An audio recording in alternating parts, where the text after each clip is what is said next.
Hello guys, this is KC Patel and welcome to teachers factory. Teachers factory के YouTube channel में आप सभी का स्वागत है।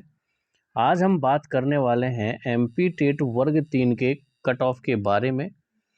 डिस्कस करेंगे हम लोग किस तरह से आपकी जो रैंक दी हुई है स्कोर कार्ड पर वो किस तरह से रैंक आई है, किस कैटेगरी में कितनी वैकेंसी आ रही हैं, उस हिसाब से आपका सिलेक्शन हो पाएगा या नहीं हो पाएगा, ये सारी चीज़ें डिस्कस करेंगे।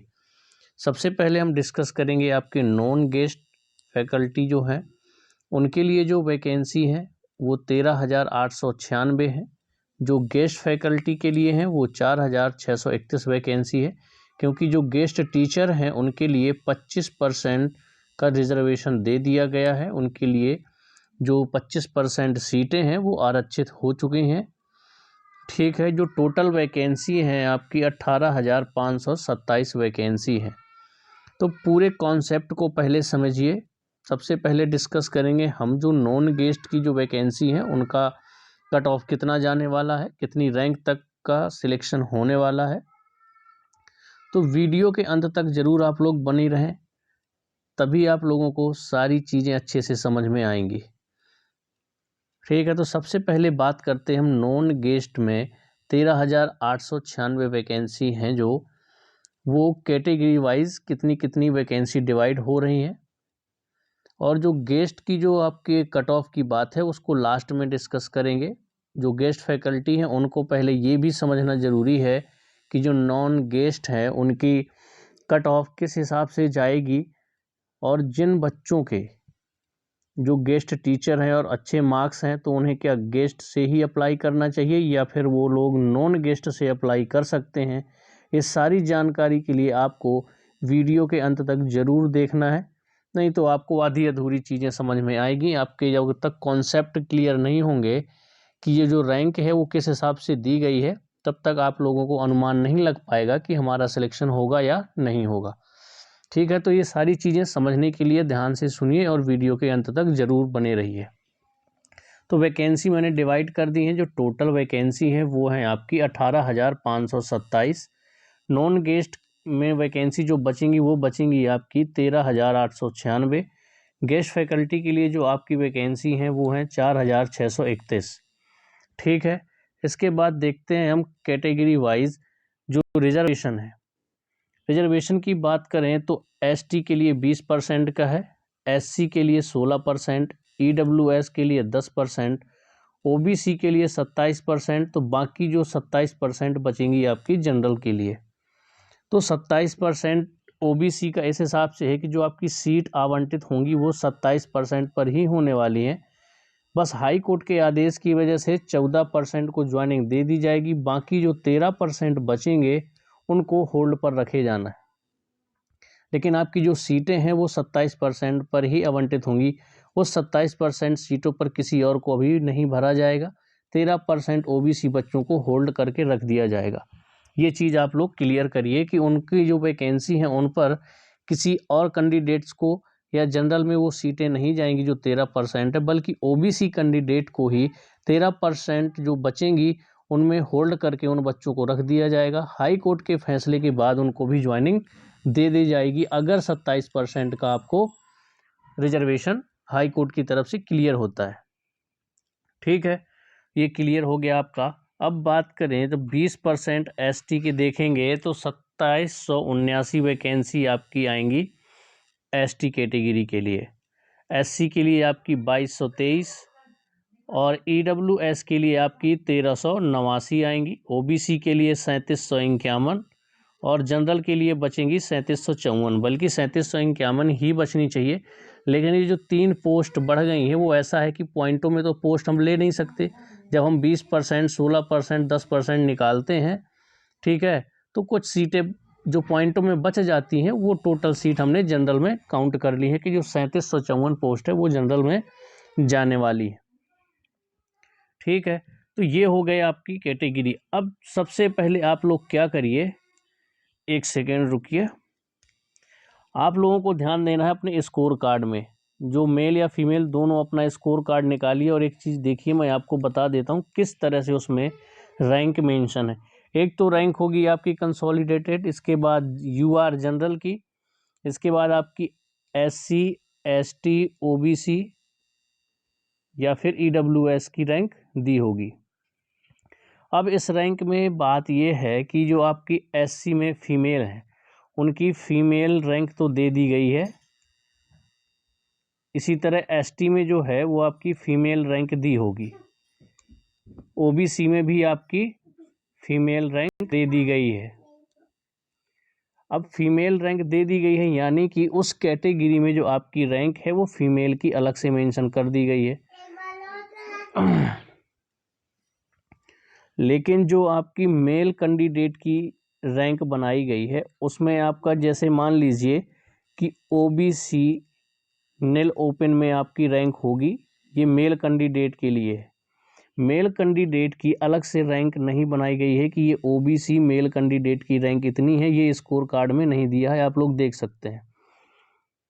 स्कोर कार्ड में आप लोग देखिए जो फीमेल कैंडिडेट हैं उनके स्कोर कार्ड में डायरेक्ट फीमेल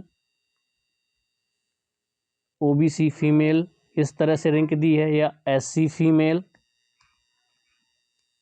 या फिर आपकी ST फीमेल, इस तरह से आपकी रैंक दी गई है। अब जो मेल कैंडिडेट हैं उनकी इस तरह से रैंक नहीं दी गई है कि मेल ST या फिर मेल SC, ठीक है। तो जो मेल कैंडिडेट हैं उनकी जो रैंक दी है वो इस तरह से दी है, जैसे OBC की रैंक होगी तो OBC नील ओपन, यानी कि इसमें आपकी मेल और फीमेल दोनों कैंडिडेट आएंगे जो OBC कैटेगरी में आते हैं। तो ये चीज़ अगर आप लोगों को क्लियर समझ में आ गई होगी तो अब देखते हैं हमारी जो वैकेंसी दी है उसमें रैंक किस हिसाब से बनेगी। अगर जनरल कैंडिडेट वाले जो मेल कैंडिडेट हैं, अगर आप समझिए इसकी जो टोटल वैकेंसी आ रही है जनरल की कैटेगरी में 3754, तो जिस कैंडिडेट की रैंक जो मेल कैंडिडेट है अगर उसकी रैंक जनरल में 3754 रैंक है, ठीक है, तो उसका सिलेक्शन श्योर है। अगर जो फीमेल कैंडिडेट हैं जनरल में ही, फीमेल कैंडिडेट जनरल में, तो 50% इसकी सीटें किस में जाएंगी, आपकी फीमेल कैंडिडेट को चली जाएंगी। तो जो इनकी हाफ सीटें होंगी वो जाएंगी किस में, 3754 की जो हाफ सीटें होंगी वो पहुंचेंगी आपकी फीमेल कैंडिडेट के लिए। लेकिन अब जो फीमेल कैंडिडेट की रैंक, क्योंकि उनकी फीमेल की अलग से रैंक बना दी गई है इसलिए उनकी क्या होगी, उनकी अलग से बनेगी। और जो मेल कैंडिडेट हैं उनकी रैंक जो है वो ओपन है, यानी कि उसमें मेल और फीमेल दोनों कैंडिडेट होंगे, ठीक है। तो आपकी रैंक क्या होगी 1877। अगर फीमेल रैंक अलग से आपके स्कोर कार्ड में मेंशन है तो अगर आपकी रैंक 1877 है तो आप लोगों का सिलेक्शन श्योर है। और अगर मेल नील ओपन में रैंक आपकी 3754, यानी कि अगर आप लोगों की रैंक कंसोलिडेटेड रैंक 3754 है तो मेल कैंडिडेट का सिलेक्शन श्योर है। इसी तरह से हमें OBC में देखना है। OBC में टोटल पोस्टें आ रही हैं 3751। कितनी पोस्ट हैं, 3751 पोस्ट हैं, ठीक है। अब इसमें देखते हैं मेल कैंडिडेट और फीमेल कैंडिडेट, अपनी अपनी रैंक देखते जाइएगा। बस अगर आपकी उतनी रैंक है तो आप लोगों का सिलेक्शन श्योर है। इसके बाद हम बात करेंगे कि जो अभी 21 वर्ष के नहीं हुए हैं, कुछ उनके मार्क्स भी अच्छे हैं, रैंक में आए हैं, वो आउट हो जाएंगे। आपके वर्ग और वर्ग 2 में काफ़ी बच्चों का सिलेक्शन हो जाएगा तो वो कैंडिडेट भी बाहर हो जाएंगे, वो हम लास्ट में डिस्कस करेंगे। पहले बात करते हैं सिर्फ 18,527 वैकेंसी के हिसाब से आपकी कितनी रैंक होनी चाहिए कि आपका फाइनल सिलेक्शन हो जाएगा।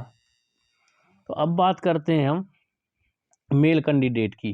तो जो मेल कैंडिडेट होंगे तो उन्हें रैंक जो शो है स्कोर कार्ड में वो इस तरह से होगी, OBC नील ओपन, मतलब उनकी मेल कैंडिडेट की अलग से रैंक नहीं दी गई है OBC कैटेगरी में।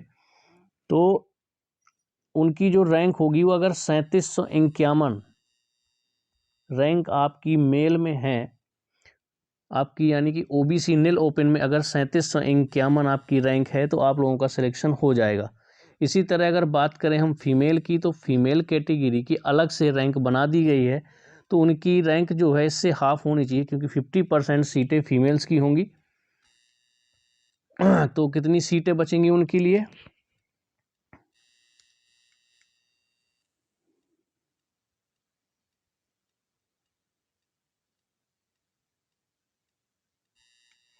1875 सीटें के लगभग।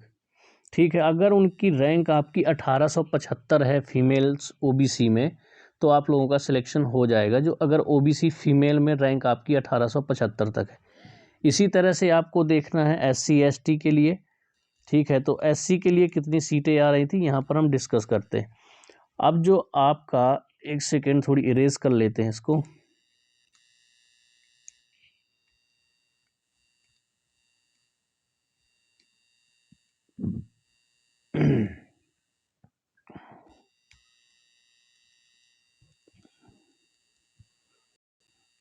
यहाँ पर ईडब्ल्यूएस की सीटें हैं आपकी 1389 और एससी की हैं आपकी 2223। तो अगर 2223 एससी कैटेगरी में, जैसे एससी, एक सेकेंड, एससी नील ओपन में अगर मेल कैंडिडेट की रैंक 2223 तक है तो उनका सिलेक्शन श्योर है अपनी कैटेगरी में। इसके बाद इसी तरह से फीमेल में बात करें तो उनकी फीमेल की कैटेगरी अलग से दी गई है। तो जो फीमेल की होगी वो होनी चाहिए आपकी 1112 रैंक, तो उनका सिलेक्शन श्योर है। इसी तरह से आपका एसटी में रहना है।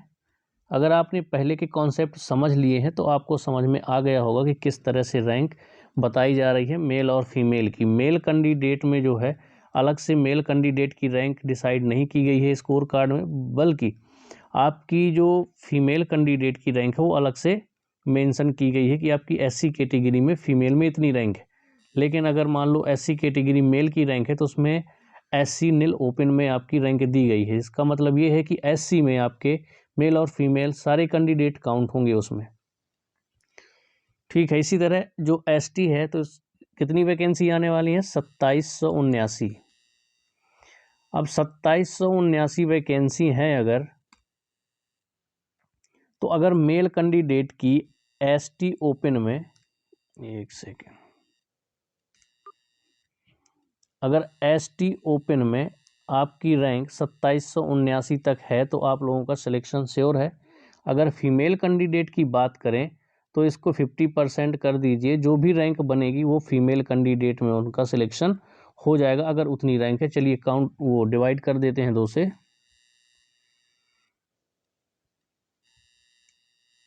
अगर 1389 रैंक आपकी एसटी फीमेल में है तो आप लोगों का सिलेक्शन श्योर है। ठीक है, तो ये बात हो गई आपकी रैंक वाइज किनका सिलेक्शन होगा और किनका नहीं हो पाएगा। अब बात करते हैं कि कुछ एससी कैटेगरी वाले हों चाहे एसटी वाले हों ईडब्ल्यूएस वाले हों। चलिए दूसरी स्लाइड में चलते हैं, ब्लैंक स्लाइड पर। अब मान लीजिए एससी कैटेगरी वाले हो गए, एसटी वाले हो गए और ओबीसी वाले कैंडिडेट हो गए।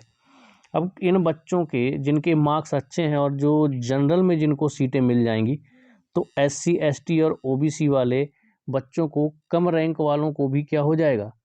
जगह मिल जाएगी। क्योंकि अगर एससी वाले 10 कैंडिडेट हुए, 15 हुए, 50 हुए, जिनकी रैंक अच्छी है और उनको जो सीट है वो जनरल की मिल जाती है, तो एससी कैंडिडेट के लिए ये सीटें खाली हो जाएंगी। तो एससी कैटेगरी वालों का कम रैंक में भी सिलेक्शन हो जाएगा। इसी तरह एसटी वालों का अगर सिलेक्शन हो जाता है सॉरी जनरल में, तो इन लोगों की जो एसटी वालों की जो रैंक है वो भी आपका क्या होगा? ज़्यादा रैंक वालों का भी सिलेक्शन इसमें हो जाएगा। इसी तरह इस ओबीसी में है, जैसे मैंने बताया था कि 3751 अगर मेल कैंडिडेट की मेल कैंडिडेट है और उसकी ओबीसी नील ओपन में इतनी रैंक है, लेकिन कुछ कैंडिडेट ओबीसी वाले अगर जनरल में चले जाते हैं तो इससे ज़्यादा रैंक वालों का भी सिलेक्शन क्या होगा? हो जाएगा। तो आई होप आप लोगों को सारी चीज़ें क्लियर हो गई होंगी। अगर इसके अलावा भी कोई डाउट है तो आप लोग कमेंट्स में छोड़ दीजिएगा, आपका डाउट क्लियर कर दिया जाएगा। अब बात करते हैं हम गेस्ट फैकल्टी की। तो एक चीज़ बता दें, अभी गेस्ट फैकल्टी में रैंक शो नहीं की गई है स्कोर कार्ड में, क्योंकि जब फॉर्म फिल किया गया था एमपी टेट वर्ग 3 का तो उसमें गेस्ट के कोई ऑप्शन नहीं था, गेस्ट के लिए कोई ऑप्शन नहीं था उस टाइम पे।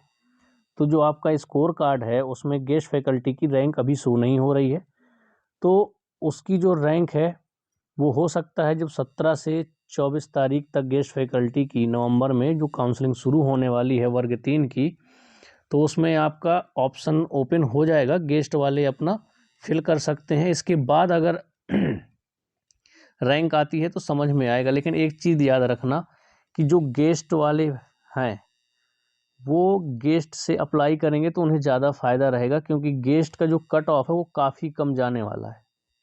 और जिनके अच्छे खासे मार्क्स हैं, ठीक है, रैंक बहुत अच्छी है उनकी, तो वो लोग जनरल से भी अप्लाई कर सकते हैं। ऐसा कुछ नहीं है कि जनरल से अप्लाई ना करें। अब वो अपने मार्क्स के हिसाब से देख लें कि हमें गेस्ट फैकल्टी में अप्लाई करना है या नॉन गेस्ट में अप्लाई करना है। ठीक है, इतना क्लियर है कि जो गेस्ट वाले हैं ना उनका कट ऑफ काफ़ी कम जाने वाला है। तो कोशिश करिए कि आप लोग गेस्ट से अप्लाई करिए। अगर आपके बहुत अच्छे मार्क्स है 112 110 है ना, इस तरह से, तो आप लोग जनरल से भी अप्लाई कर सकते हैं, यानी कि नॉन गेस्ट वाले कैटेगरी से आप अप्लाई कर सकते हैं। तो आई होप आप लोगों को सारी चीज़ें समझ में आ गई होंगी कि किस रैंक तक आपका सिलेक्शन हो सकता है। ये 100% श्योर सिलेक्शन है। इसके बाद देखिए अभी वर्ग 1-2 में कैंडिडेटों का सिलेक्शन हो जाएगा जिनके अच्छे मार्क्स हैं आपके वर्ग 3 में, तो वो सीटें बचेंगी, तो वेटिंग भी काफ़ी क्लियर हो जाएगी आपकी। जो वेटिंग लिस्ट बनने वाली है वो बनेगी आपकी 25% पर, यानी कि टोटल वैकेंसी का 25% आपकी वेटिंग लिस्ट दी जाएगी। ठीक है, तो हो सकता है लगभग आपकी जो वेटिंग लिस्ट है वो सारी की सारी क्लियर हो जाए, क्योंकि वर्ग 1-2 में बच्चे जाएंगे, कुछ डॉक्यूमेंट्स में बाहर होंगे। इसके बाद आपका जो 21 साल के नहीं हो पाए हैं कुछ बच्चे, वो भी बाहर हो सकते हैं अगर पीईबी उन्हें अलाउ नहीं करती है तो काफ़ी ऐसी चीज़ें हैं जिससे काफ़ी कैंडिडेट इधर उधर होने वाले हैं। तो जो इनकी ज़्यादा रैंक भी है ना उनको भी चांस मिलने वाला है। जितनी वेटिंग आपकी आएगी हो सकता है वेटिंग पूरी की पूरी क्लियर भी हो जाए। 25% सीटें जो हैं उस पर वेटिंग दी जाएगी, यानी कि टोटल सीटों का 25% आपकी वेटिंग लिस्ट बनाई जाएगी। ठीक है, तो अगर इसके अलावा भी कोई डाउट है तो आप लोग कमेंट्स में ज़रूर छोड़ दीजिएगा। ठीक है, मिलते हैं नेक्स्ट वीडियो में, तब तक के लिए बाय बाय।